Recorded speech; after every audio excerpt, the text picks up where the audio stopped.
Hey guys, and welcome back to the channel. For today's video, we're going to be discussing all of the latest reveals that were shown as part of this week's Transformers Fan First Tuesday.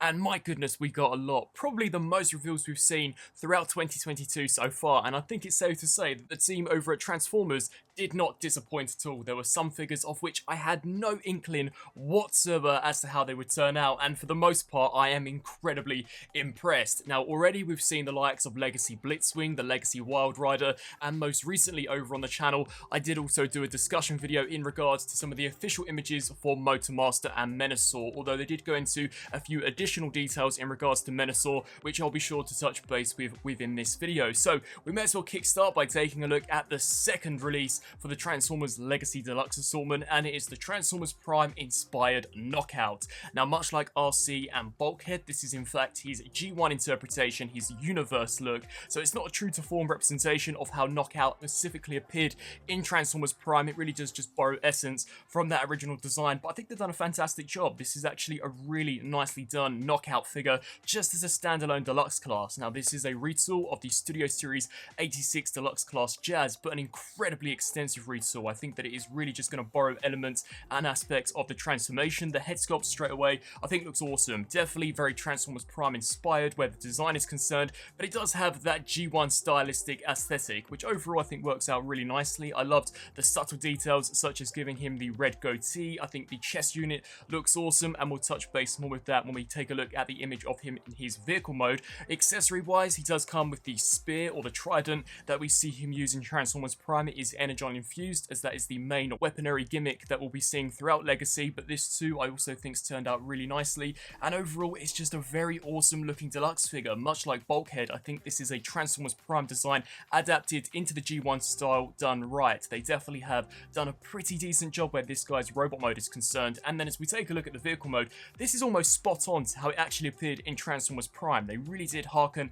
back to that original Prime design. You can see as far as the colour palette is concerned, they've knocked it out of the park. We've got those mustard yellow wheels. I love the actual tattoo stripe detailing that we've got along the vehicle. Of course, Knockout absolutely loved his colour deco in Transformers Prime, so it's awesome to see them carry over that character trait here for our new Legacy figure. And if you actually look at this, you would not be able to tell that this is a retool of Studio Series Jazz at all. They literally have reshelled the entire thing, and once again I really do just think that it's going to be the transformation, the engineering of where this figure is most familiar with that previous release. But overall, incredibly impressed with how the robot mode and the vehicle mode has turned out. Sadly, we did not get a reveal for the Prime inspired Soundwave. That was literally just a repack of Transformers Siege Soundwave, so that was definitely a massive letdown. I was really hoping that we were going to be seeing a Transformers Prime inspired Soundwave. Hopefully in the future we'll get that figure, but as for now, the Voyager assortment is just a repack Soundwave, and a figure of which we'll touch base with in just a second. And I think a reveal of which pretty much blew all of our socks off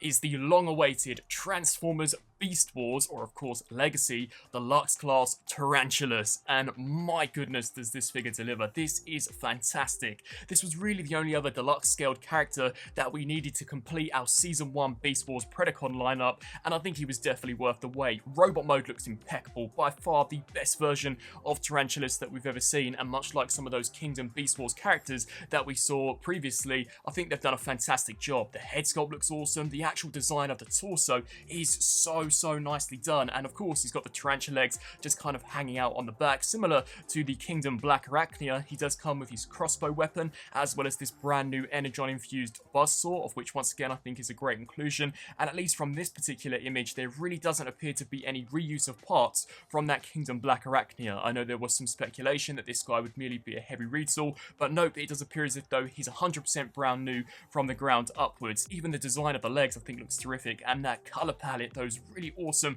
vibrant purples, that lime green, as well as the black accents, all of it comes together to create what will no doubt be a fantastic figure. And I think this is one of the rare occasions where I'm equally as blown away by the alt mode as I was by the robot mode. The tarantula mode looks insane, so much better when in comparison to Black Arachnia, and I actually really loved the way that figure turned out. But this tarantula mode is just so nicely done. The way they incorporated the actual claws of the robot mode into the almost mandibles of the tarantula itself is is just so awesome. The spider legs look great. They are carrying over that realistic fur texture detail that we saw from the Transformers Kingdom line, so this guy is not going to look out of place when being displayed with some of those previous figures. I think the abdomen looks really nice. They did in fact actually showcase a comparison between Tarantulas and Black Arachnia, and there is in fact actually quite a substantial size difference. Tarantulas is going to be a very hefty, bulky, chunky deluxe figure, as he really should be, and if I were to be honest, I'm just so happy with how this guy's turned out. I guess we're really just waiting on now that Inferno that is rumoured to be the Voyager class for Legacy Wave 3. And then we turn to the final deluxe figure that was revealed for Legacy Wave 2, that being the G1 inspired version of Elita 1. Now this is actually a little different when in comparison to what I was expecting. It's almost slightly stylized. It's G1 Elita 1 but with a twist. So in regards to the robot mode head, the actual helmet definitely resembles her G1 appearance, but the face piece really does look like her Netflix appearance, and that was actually touched base with in the live stream itself. I think the robot mode for the most part looks pretty nice. It is cool to actually see some vehicle mode components on the base body itself. So this figure, whilst it does have a backpack, it's nowhere near as large as say the likes of Earthrise RC. She will also include 2 Energon infused weapons, which I think look pretty nice, and her vehicle mode is not a Cybertronian vehicle. It is almost an Earth mode for Elita 1. Really does remind me of an almost buggy. I think in terms of the detail, they've knocked it out of the park. The colour palette, the pink and the red, looks fantastic. I don't think they've messed that up whatsoever, and for a vehicle mode of which is almost Earth inspired, I actually don't think it looks too bad at all. Personally, I would have loved to have seen this Cybertronian alt mode, but this Earth form I think looks wicked. You can see the spoiler at the back. She does in fact actually have the detachable antennas that you can attach into the center of the vehicle mode, which I thought was a nice touch. And when you actually took a look at this figure in hand on the live stream, it does appear as if though there is no obvious robot mode kibble that is able to be seen through the transparent blue plastic. Overall, an incredibly solid deluxe class assortment. Wild Rider, Knockout, Tarantulas, and of course Elita 1, all looking smashing. Then we got our first brand new Legacy Voyager class figure to of course accompany the new Legacy bulkhead, and it is that of a G2 inspired version of G-Axis. Now this character, to be honest, I'm not that familiar with, but the robot mode looks really interesting, especially where the shins are concerned, with all of that mechanical tubing detail. I think the head sculpt also looks awesome, and overall it's just a very unique character design. I'll be really looking forward to actually getting this guy in hand, as this will be my first ever G-Axis figure, and we'll no doubt see a retail of this down the line, probably as Armada Starscream. But as a Voyager release is concerned, looks great. As mentioned previously, sadly that rumoured Transformers Prime Soundwave never came to be. It merely is just a battle damaged clean deco of the Siege Soundwave. I kind of think it's a missed opportunity not to reissue the Netflix Soundwave, as of course that almost Earth mode version that we got for that Netflix Soundwave is the most popular between him and his Siege counterpart, so I definitely think they should have given this space to that particular mold of the character, especially considering that the Netflix Soundwave goes for astronomical prices on the aftermarket, and initially when it was released, I believe it was released in incredibly limited quantities. But then of course for leader class, we've got the Transformers Legacy Leader Blitzwing, of which I've already got a review up over on the channel, and then of course we got some additional images of the Transformers Legacy Motormaster, and it's looking without a doubt to be one of the best generation figures that we've seen for quite some time. So we did in fact actually receive an in-hand comparison between the robot mode of Motormaster to the Earthrise Optimus Prime, and as we all suspected, it's a very similar case to say the Commander Rodimus.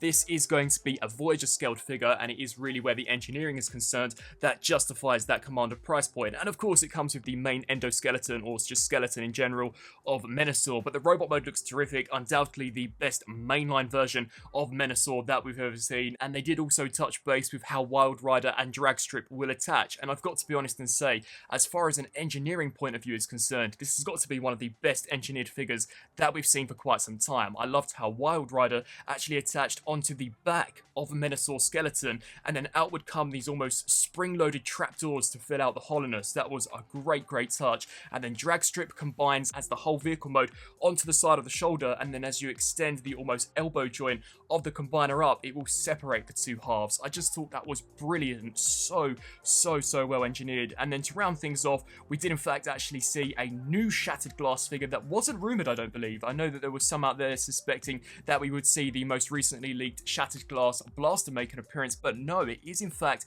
a Transformers Shattered Glass Leader Class Skullface, and this is a redeco / retool of the Kingdom Leader Class Ultra Magnus, and I think it's probably one of the best repaints we've seen of that mold so far. You can see he comes with the same Energon shield and sword that we've seen with the most recent G2 Laser Prime, but the same blaster as well as missiles that came packaged with that original Kingdom Ultra Magnus. figures, and I think this is a first for Transformers, at least in terms of leader class. We are in fact actually going to be getting 2 alternative head sculpts, so in addition to the Skullface, we will also be seeing the Delta Ultra Magnus, which was stated that you could basically add on via removing a screw in the back of the head and adding that on. That is literally a first for Transformers. I'm really excited to see as to where they take that for future figures. I'd love to in fact actually get more swappable components for Transformers down the line. I think that's a great touch. So in all, those were all of the figures that were showcased today as part of the Fan First Tuesday. I think it's safe to say that they did not let us down whatsoever. Wave 2 is looking to be fantastic after a rather hit and miss Wave 1. Wave 2 is definitely looking to be super